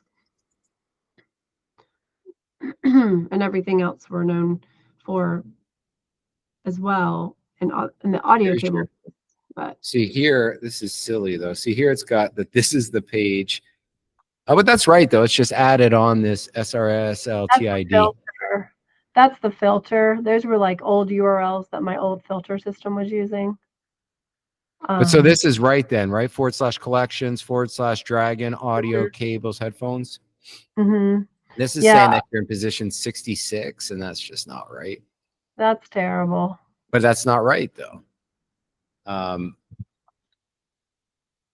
Yeah, I want to be cables to go. That's the one thing that I've been trying to figure out how to get there. Did you say cables to go? Yeah, did you see that? That's who was number one. Oh, I thought you meant the key term cables to go. I was like, who orders cables to go? That makes sense. That's their company Every name. day. Audio cables, and it's nothing more than their audio cable shop page with one paragraph. Like, again, look how much text you guys had when I asked you, is your stuff AI generated, right? The depth of your article versus they have 2 lines here. Now, one thing I will say that I question, I don't necessarily love how all of your, I call this like the meat and potatoes. All of this is in the footer of the page, it feels like, right? Like it's not, I don't know what this one is, if it's an H3. But like, I kind of want to see like this and maybe this all the way at the top here. Do you know what I mean? Like a paragraph right at the top with the keywords in there. Why does the top matter? I mean, it doesn't really, I mean, Google, the spider doesn't care where it is on the page. Yeah, it does care.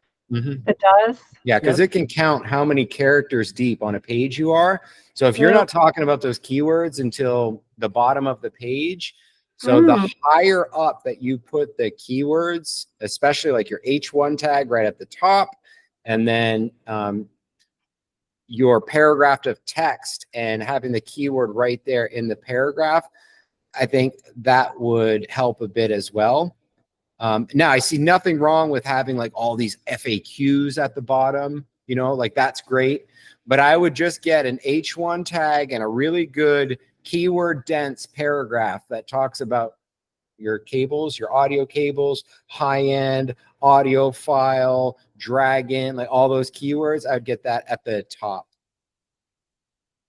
So you have to think of it from the perspective of writing an algorithm that's going to look at pages. It would make sense to, I think, almost anyone to think the stuff they put at the top of the page is the most relevant, and the stuff they put at the page bottom is the least relevant. That's why if you dig into how the bots crawl pages, a lot of pages, they don't get to the bottom. They never get there. That's interesting.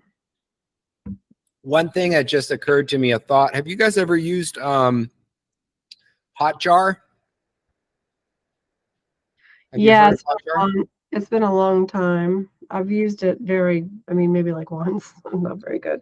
I like running Hotjar when I launch a new website, for example. Like I usually don't leave them on and running. I don't know what the overhead is on bandwidth and all that kind of thing. But I do like when I launch a new website to make sure that people aren't hitting dead ends, right? Because you can follow their clicking and what they're doing. Also, what I like to do is that it will give me a good indication of how far down your homepage are people even scrolling to, right? It will color code how far down.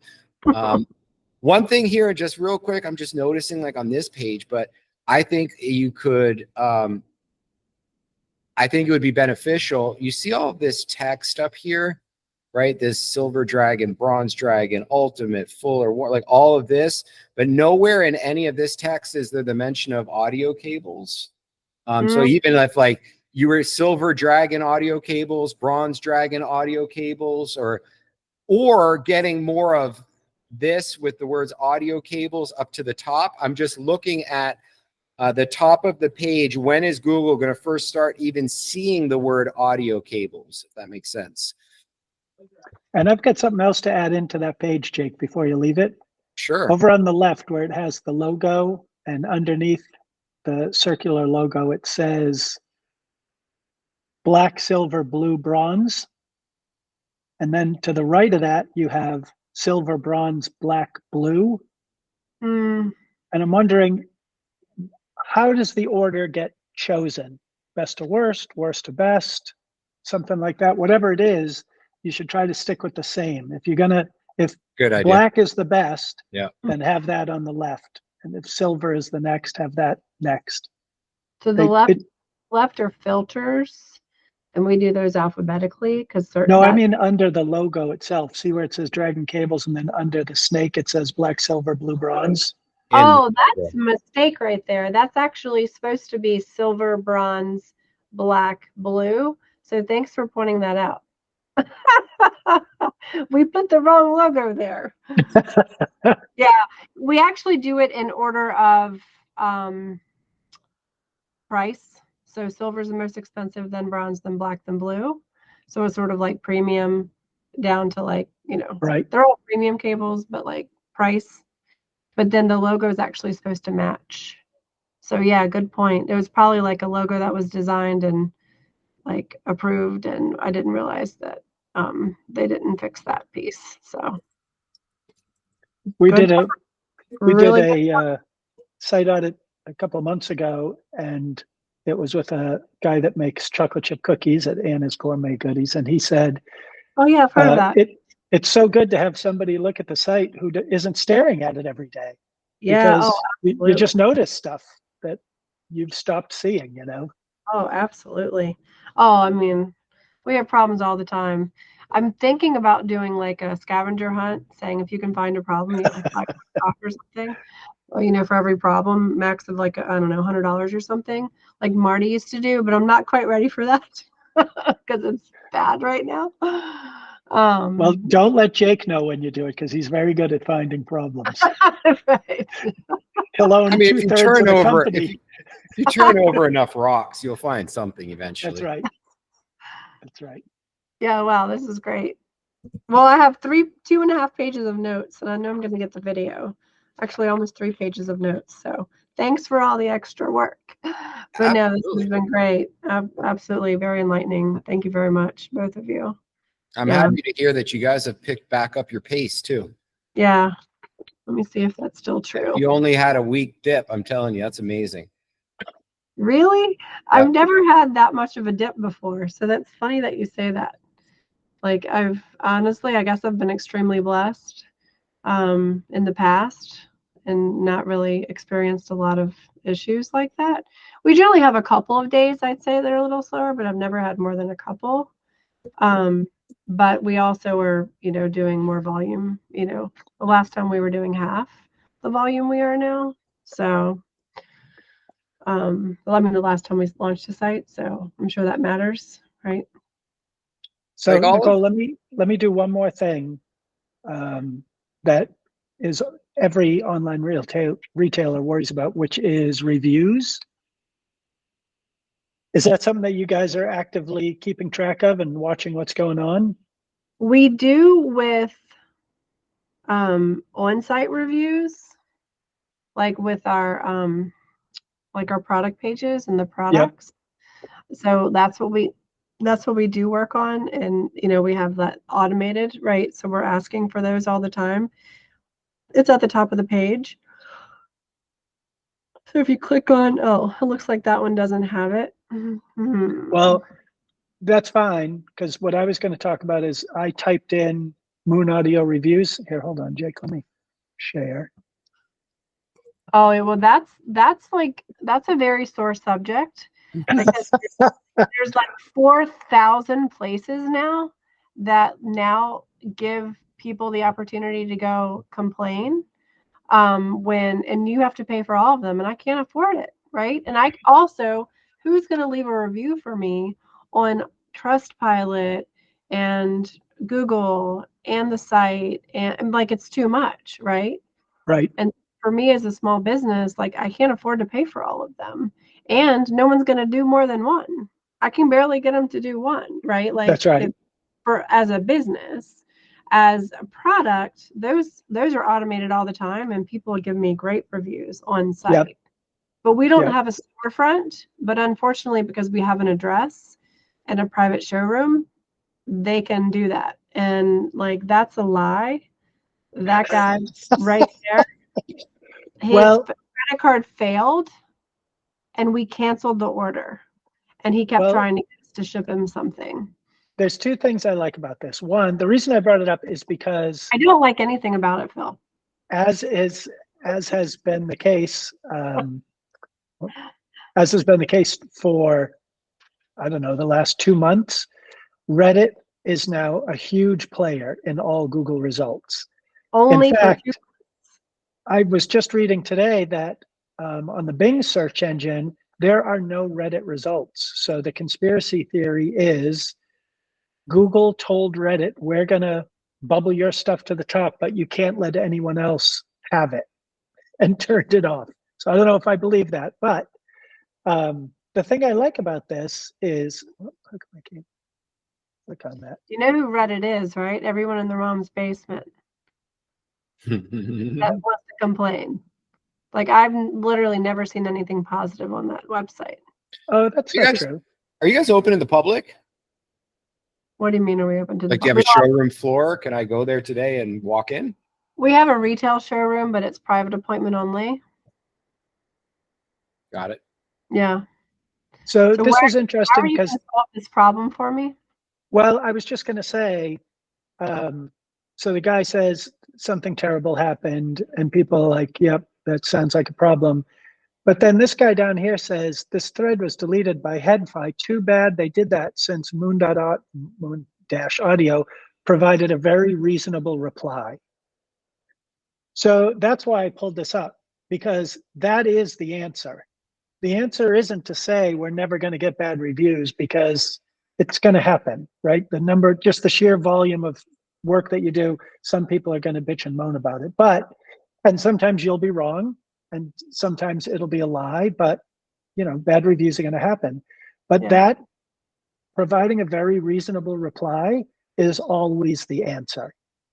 So the few that I clicked through have not been Nicole going full gang member on somebody, telling them they're a terrible person, which is perfect. So my concern is that the first thing that shows up under the reviews is I got scammed. So that's just straight old-fashioned kind of, let's work to move that down. And that happens by trying to get other places to optimize. I just had a good interaction with Moon Audio. I had screwed something up and I called them and they fixed it, that type of thing that I'm sure you have a million of. But when you fix stuff for people, they generally don't go online and talk about it. Right. So I love the audio troll though. Look at him.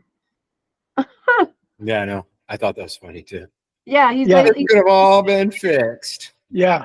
Well, that's the truth in most cases. I remember this order. The guy's order didn't pass, and he kept trying to get us to ship him something, and we're like, your order didn't get approved for shipping because it most likely was fraud. But he tried to throw us in the dumpster to get us to ship him something for free. Right. That is very common in our industry. It happens at least once or twice a year to us. We have another one on our Google reviews from something that Drew shipped. I mean, not Drew shipped, that the guy said he bought on eBay. We don't even sell on eBay as a business. So I can tell you one of the things I worked on at my wife's website is she had a bad review that was at the top. So I took that review and I made a blog post about it. And it was called like what we learned from a bad review or something. And I did what you just did, which is explained what happened and how bad reviews happen. And sometimes you might not raise to the top of the search results for a page like that, but it does, at least in my opinion, it does show people that you're looking at those reviews and responding to them and taking them to heart, because every bad review should give you a moment to say, wait, could I have done that better? And I think for most business owners, it does. Oh, absolutely. But so you actually pulled in that review and explained the situation of what actually happened? Yeah. Yep. Really? So that people could go like, so you hope that you would rank for that so that they would read yours instead? Yeah, That's and I will admit that my wife's business, the target customer was, 45-year-old woman repainting her kitchen type of thing. And they would read a lot on her site before they bought, which is definitely not your demo, right? Your demo is 45 to 55-year-old men who tend not to read everything on the site before they make a buying decision. But still, you can take advantage of bad reviews to pull them down. And if you have a page on your site called Moon Audio Reviews and somebody types in Moon Audio Reviews, there's an opportunity there for you to outrank it since it's a branded term they're looking for. Do you think a lot of people are Googling Moon Audio Reviews? I don't think so, I think but it's I more. don't think so either. I think it's. Yeah. I think when people don't know the company, and you're selling expensive stuff, if you were selling cheap stuff, $20 I didn't think about earpods, that item price. Yeah. they might not. But Try if you're not thinking, to get scammed on a $2,000 head. Yeah. right, I think that's why that came to me. I think that they're not, they're not a large percentage, but I do think it's the skeptical people, right, that do that. And I do think that is definitely a percentage of all traffic, right, of all, website traffic. I think there's still the www Wild Wild West piece of the internet in general, that if you've been burned once, you're going to be really skeptical of any site in general. And so, yeah, I hate those, especially when I know it's untrue. Are we perfect? Absolutely not. Have we found more people that we have been imperfect with as we've grown? Absolutely. Have we found more people who were willing to be vocal about it? Absolutely. But at the end of the day, like, I don't feel like I, as a business, have a very fair way to authenticate or respond to any of those things, because I'm not going to mention someone by name or throw them under the bus. I'm just going to tell my side of the story. Yeah. But that doesn't rank. What ranks is their headline, because the world we live in is sensationalism, right? So at the end of the day, like, that's just the way the world is, and that's what social media does. They pit people against each other. But I think you're right, Phil, and I love all of your ideas. I do feel that when I see negative reviews, personally, I look for the company's response to authenticate what happened on their side before I believe the person, because I'm a level-headed consumer and know that no company is going to please everyone. But I also know that most people that scream the loudest generally have a personal issue. It's not always the other side. You know what I mean? Like, they like to be vocal and they like to be heard, and there's nothing wrong with that. But I'm not sure if it's, I think they do sometimes blow it out of proportion. But I do find I agree with you 100% that if I see a level-headed response from the company, that I normally am like, oh, whatever. They have 5 good reviews. Okay, they have 5 bad ones. Okay, and then all the other people that were happy didn't say anything. Because what is it? You tell 7 to 8 people if you're mad, and you tell 1 to 3 if you're happy. Right. I was just going to touch on that to say that, like, you guys only have 41 Google reviews. Yeah, that's not something that we ask for. We ask for on-site reviews because we don't have a storefront. Like, I'm not asking people to go there and do that. Right, but like, if I go and I don't go and Google Moon Audio Reviews. I go Google Moon Audio, and then I look at your Google My Business card, and I see that you're a 3.8 stars out of 5, and you only have 41 reviews. And in my mind, you've done tens of thousands of orders.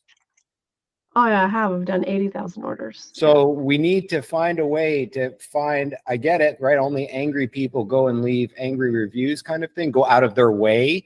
But I feel like we could do something easily to incentivize people to leave us a review kind of thing.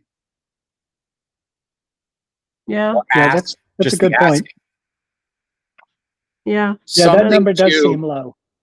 because you've only got 41 disgruntled people out of 20,000. You know what I mean? Like, it's just the little people that came and complained, to where I feel like if you got more people stating like, hey, listen, like, I didn't need to go out of my way today to leave them a positive review. Like, these people do good stuff, good work, to get that 3.8 moved up a bit. Because that's how I would go see your reviews. I would look at the Google review. I wouldn't go to like Trustpilot or. But it's funny that you say that. Can you go to Google and just type in Moon Audio, like on the Google search box? I want to see what you see, because I see something different, because they're showing. You'll have to share again, Jake. The reason I'm asking is because they're not always showing the Moon Audio place anymore. Okay, they are showing it to you. Okay, that's interesting. Well, he's also not far from you, so who knows if somebody in Australia would get that. No way. Anywhere in the world that you type in Moon and Audio, that is going to show up. I can confidently tell you that it doesn't for a lot of the brands that I search. Google is changing that right now, and it's very bizarre. But have you ever seen it not work for you? Like, I just opened up an incognito browser and typed Moon Audio, and I see your card. There's only one business out there called Moon Audio. So if you Google that, Google's going to know that that's the Google My Business page that I need to show the card for. Right. Certainly for all US visitors, they would see it. I bet you $1 million. If you're in Spain, you're going to see it. If you're in Germany, you're going to see it, because no one else is called Moon Audio. Yeah. Well, that's interesting, because I definitely see a bunch of businesses that aren't showing that bot anymore. But maybe it's because they don't have.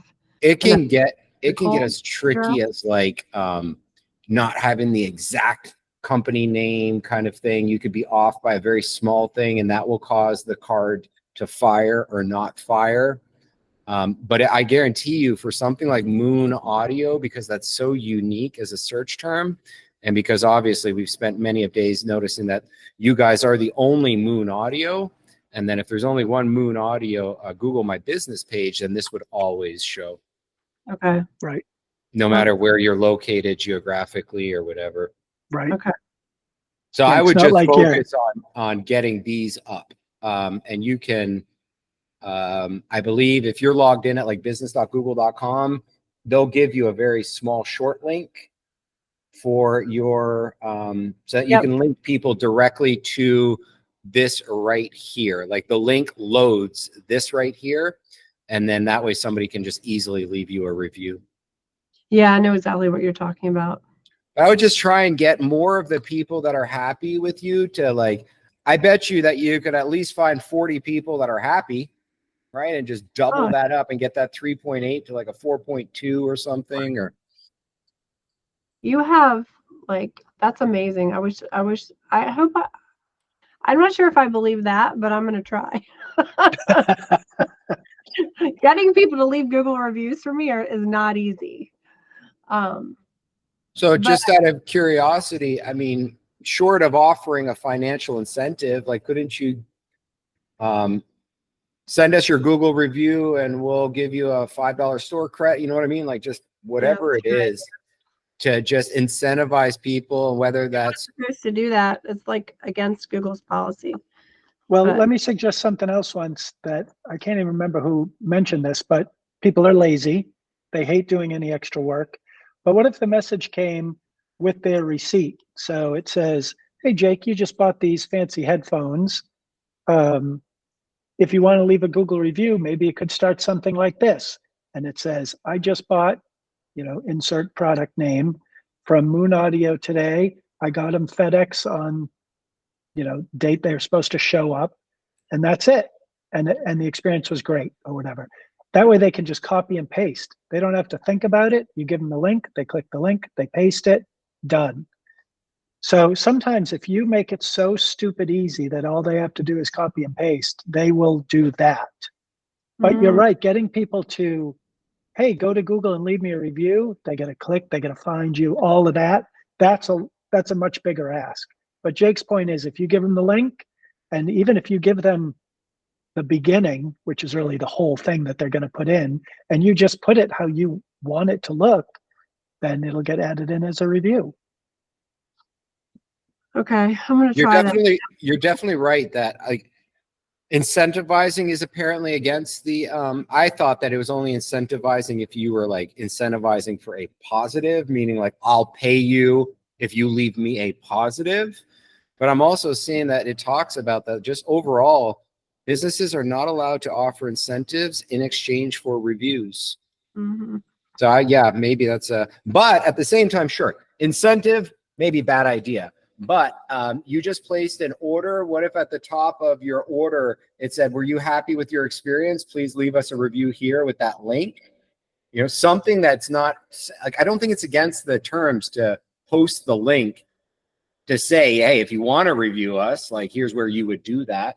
But something about just pushing that link out a little bit more so that the only reviews are not the people that were angry that went and sought you out to leave you that negative review. Right. Okay, that's good feedback. Yeah, we need to have like a separate marketing plan for this, it sounds like. Maybe I can embed it in my, like, I don't know, thank you, like shipping thing. Like, you know, here's your ship. Leave us a Google review or something. One real quick thing I just noticed also, it doesn't look like you guys are making any posts on your Google My Business page. We were, but, you know, it's added to the 5,000 other things. Right. No, I get it. I totally get it. And really, the only thing that made me even think about that was just the fact that that whole Amazon Prime thing that just happened and that you guys had an Amazon Prime article written. But again, I always wonder, what are the likelihood that somebody's going to go and Google Moon Audio, then see my social post in the card, and then click on that? You know what I mean? Like, I feel like that's reaching. That's a lot of the world aligning perfectly for them to get the benefit out of that. Yeah, we actually never did Prime Day sales. This is the first year we ever attempted that. It didn't really do a whole lot for us. Although I don't think Prime Day went well for Amazon either, because they had no deals. Like, I didn't buy a darn thing because they were all like fake deals. Like, there was literally nothing good that I saw. Whereas last year it was actually pretty good. I did buy like several things that I didn't want to buy because they were on such deep discount because my influencer told me to. So they did a great job last year. But this year I don't know anyone that waited that did. And I think their biggest bust was they told everybody, we're going to have it 3.5 weeks from now, so hold your money back. Like, that was just dumb. You know, if there's one thing that I learned from Marty, it's like, tell them the sale is now and it ends soon. And you're running out of everything, right? Right. Like, That's don't right. tell them it ends. Just tell them the sale starts now and we're running out of everything. Buy now. Yeah. Right. I mean, at the end of the day, like, I don't know. I think they announced the dates of it, which were a week later than normal. I think the last 2 years they've given me that birthday present of them being on my birthday. So they were like, my birthday is the 12th, and so they were like the 10th, the 11th, or the 11th and the 12th or whatever. And this year they were the 16th and the 17th, but they told us like June 25th or something when they announced the date. So I thought that was a big mistake. But I don't know. Did y'all buy anything? No. Yeah, like it was a bust. I never do. Yeah. To me, I think that thing is all too hyped up. I'm not a big fan at all. Mm-hmm. Never really have been, but at the same time, like, that's the only place left for some things. Yep. I mean, the crap. yeah, pretty much. And a lot of it's turned into knockoff stuff. So if anything, in a lot of ways, it's actually helped us because people are burned with electronics on there.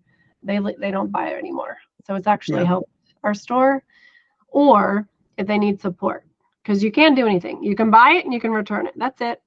Yeah. So from that perspective, we don't have a lot to compete with, except for the third-party resellers that also compete against us that use that as a warehousing type situation or like a volume game.